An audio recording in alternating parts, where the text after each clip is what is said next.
Hello everyone, welcome to my YouTube channel. Today's topic is menstruation cycle and its phases. Last video में हमने male reproductive system, female reproductive system and gametogenesis को complete किया था.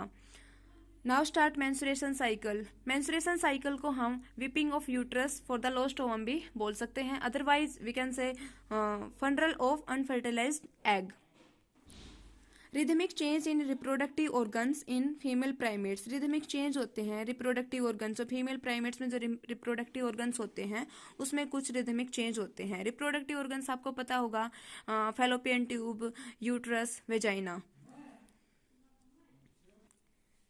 First menstruation कब start होती है?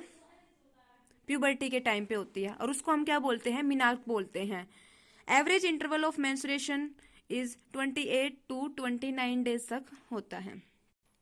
Menstruation cycle में क्या होता है? जो फीमेल रिप्रोडक्टिव ऑर्गन्स होते हैं हमारे, यूट्रस, वेजाइना, ओविडक्ट एटसेट्रा, जो उसके बाद जो यूट्रस की जो वॉल होती हैं वो 3 टाइप्स की होती हैं: पेरीमेटेरियम, मायोमेटेरियम and एंडोमेटेरियम.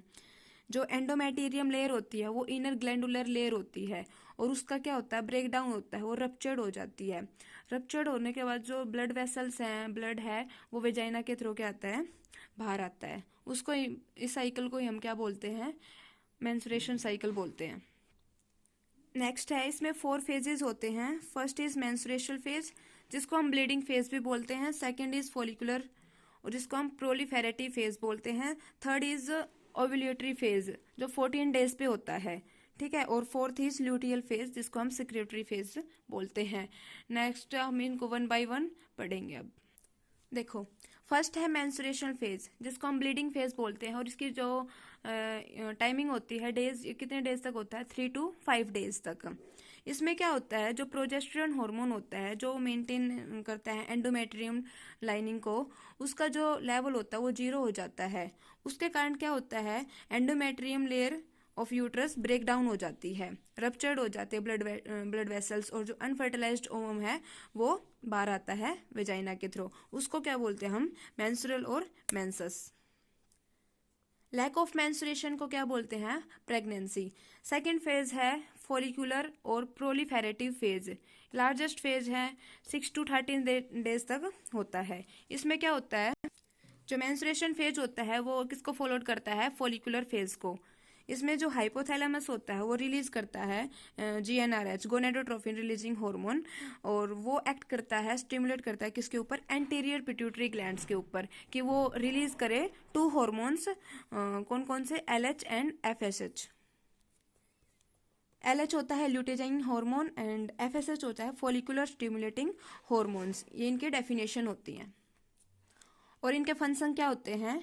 LH increase concentration up to 14 days. 14 days तक ये अपनी कंसंट्रेशन को इंक्रीज करके रखता है. और FSH होता है वो एक्ट करता है किस पे? प्राइमरी फॉलिकल्स पे. प्राइमरी फॉलिकल्स वो ग्रेनुलर सा सेल से, ग्रेनुलर सा लेयर होती है वो उससे कवर्ड होती है, वो सेकेंडरी फॉलिकल्स बना लेती है. फिर टर्सरी फॉलिकल्स. टर्सरी फॉलिकल्स में एक एंट्रम होता है जो कि फ्लूइड फिल्ड कैविटी होती है.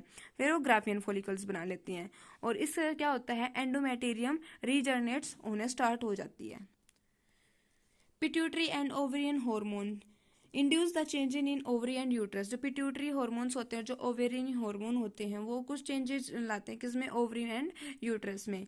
LH and FSH level increase. इसमें क्या होता है? फॉलिकुलर फेज में LH का और FSH का जो लेवल होता है वो इंक्रीज हो जाता है और स्टिमुलेट करता है फॉलिकुलर की डेवलपमेंट को. जैसे प्राइमरी फॉलिकल से सेकेंडरी फॉलिकुलर, सेकेंडरी से टर्सरी, टर्सरी से ग्राफियन फॉलिकल्स, और उससे क्या हो जाएगा? ओवम रिलीज हो जाएगा. Growing follicles secretes oestrogens. वो ग्राफियन फॉलिकल्स ग्रो होंगी तो क्या सिक्रेट करेंगी? एस्ट्रोजन. एस्ट्रोजन क्या होता है? सेकेंडरी सेक्सुअल कैरेक्टर को शो करता है, जैसे कि breast development, pubic hair and hip fat, high pitch et cetera. LH and FSH attain highest levels during mid cycles 14 days पे, तो उसको बोलते हैं ओव्यूलेशन. यहाँ पे क्या हो जाता है? ओव्यूलेशन हो जाता है. ठीक है. नेक्स्ट है ल्यूटियल फेज. जिसको हम सेक्रेटरी फेज भी बोलते हैं, ये टिल लास्ट तक रहता है, 28 to 29 days of cycles. Ovulatory follow करता है किसको, ल्यूटियल फेज को। जो रिमेनिंग पार्ट हो गया ग्राफियन फॉलिकल्स का, जैसे कि ओवम तो रिलीज हो चुका था, ओव्यूलेशन हो चुका था वहाँ पे, तो जो रिमेनिंग पार्ट होता है वो रप्चर्ड होके जो ग्राफियन फॉलिकल्स हैं वो किस में चेंज हो जाता है, किसमें, कॉर्पस ल्यूटियम में। कॉर्पस ल्यूटियम के एक क्या है, एक कॉर्पस ल्यूटियम येलोइश कलर होता है जो कि रिलीज करता है किसको, प्रोजेस्टेरोन को।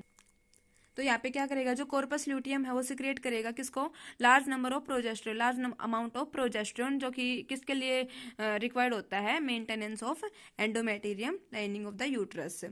During pregnancy all event stop. Pregnancy के दौरान क्या होता है, ये जो इवेंट्स होते हैं ये सब क्या हो जाते हैं, स्टॉप हो जाते हैं, बंद हो जाते हैं, कोई मेंस्ट्रुएशन नहीं होती।